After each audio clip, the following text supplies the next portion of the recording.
Halo semuanya, selamat datang kembali. Wah, saya seneng banget Anda bisa gabung di sini hari ini karena kita bakal ngebahas sebuah uraian yang ya bisa dibilang singkat, tapi maknanya itu bener-bener dalam. Kita bakal ngebedah sesuatu yang udah jadi bahan renungan umat manusia selama berabad-abad. Berdasarkan sumber yang kita jadikan acuan hari ini, kita akan melihat lebih dekat sebuah fase yang sangat terstruktur.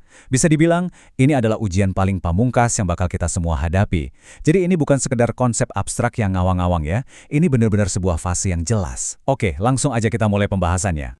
Nah, mari kita coba selami ini. Ini tuh pertanyaan yang benar-benar universal kan? Sebuah pertanyaan filosofis paling mendasar yang lewatin berbagai batas budaya dan generasi. Sebenarnya apa sih yang terjadi setelah kita menghembuskan napas terakhir? Menariknya, teks acuan kita hari ini sama sekali nggak bertele-tele atau ngasih jawaban yang abu-abu. Teks ini langsung ngasih jawaban yang super tegas dan definitif soal langkah selanjutnya dalam perjalanan panjang kita. Dan jawaban itulah yang bakal kita urai sama-sama sekarang. Bagian pertama, fase alam kubur. Ini adalah fase transisi awal kita. Jadi kalau merujuk pada teks kita, fase awal ini dikenal dengan sebutan alam kubur. Dan konsep ini tuh penting banget untuk dipahami. Alam kubur ini bukanlah sekedar tempat istirahat yang damai atau ya sekedar tidur panjang tanpa ada apa-apa. Nggak gitu. Teks kita secara gamblang menyebutkan kalau ini adalah sebuah fase yang sangat aktif. Ini adalah fase langsung sesaat setelah kematian, di mana jenazah itu bakal didatangi dan diberikan pertanyaan. Jadi ada proses interaktif yang terjadi di sini.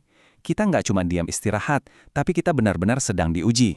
Lanjut ke bagian kedua, kedatangan sang penanya, yaitu Mungkar dan Nakir. Nah, hal yang benar-benar menarik di sini adalah kita mulai diperkenalkan dengan sosok penguji resmi dari fase ini, yaitu malaikat Mungkar dan Nakir. Teks sumber kita menyoroti peran ganda mereka dengan sangat spesifik. Pertama, tugas mereka adalah mendatangi jenazah. Dan yang kedua, yang paling krusial nih, mereka bertugas memberikan pertanyaan. Bayangin aja, ini tuh ibarat sebuah sidang atau evaluasi tatap muka yang benar-benar nggak bisa kita hindari. Begitu kita ngelewatin batas kehidupan, Mungkar dan Nakir langsung hadir untuk ngejalanin fungsi mereka sebagai penanya di alam tersebut. Masuk ke bagian ketiga, 3 pertanyaan utama. Ini dia inti dari ujian pamungkasnya.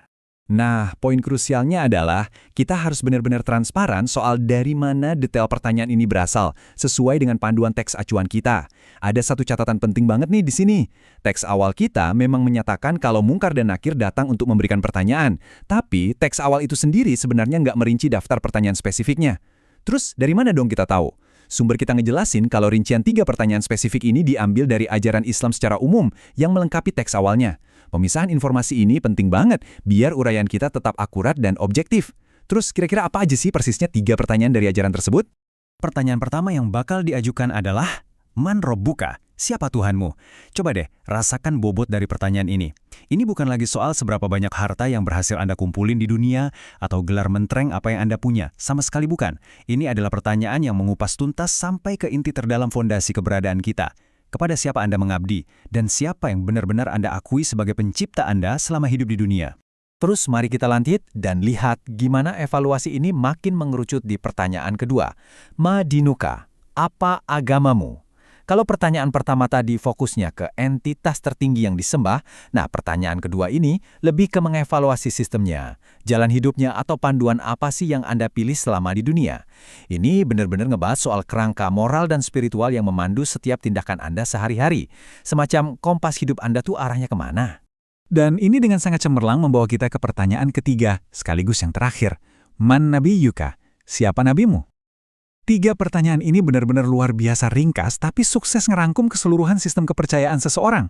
Pertanyaan pertama ngebahas soal Tuhan, pertanyaan kedua soal jalan hidup atau agama, dan pertanyaan ketiga ini nanya soal siapa sosok panutan, utusan atau pembawa pesan yang Anda yakini dan Anda ikuti teladannya. 3 pertanyaan yang kelihatannya simpel banget, tapi menuntut jawaban dari totalitas kehidupan yang udah kita jalani seumur hidup. Wah, nggak kerasa kita udah sampai di akhir uraian kita hari ini. Kalau kita tarik mundur dan lihat lagi apa yang udah kita bahas, mulai dari gimana alam kubur ternyata adalah sebuah fase yang aktif, lalu datangnya malaikat Mungkar dan Nakir, sampai kerincian 3 pertanyaan utama tadi, semuanya bermuara pada satu pemikiran yang bikin merinding. Gimana bisa 3 pertanyaan yang begitu mendasar ini sanggup merangkum esensi dari kehidupan kita yang berlangsung selama puluhan tahun? Ibaratnya, semuanya diringkas jadi satu momen penentuan. Dan yang paling penting, sebuah pertanyaan besar yang ditinggalkan oleh teks ini untuk kita jadikan bahan renungan. Apakah Anda sudah siap untuk menjawabnya?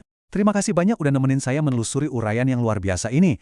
Teruslah belajar, terus penuhi rasa ingin tahu Anda, dan sampai jumpa di uraian kita berikutnya.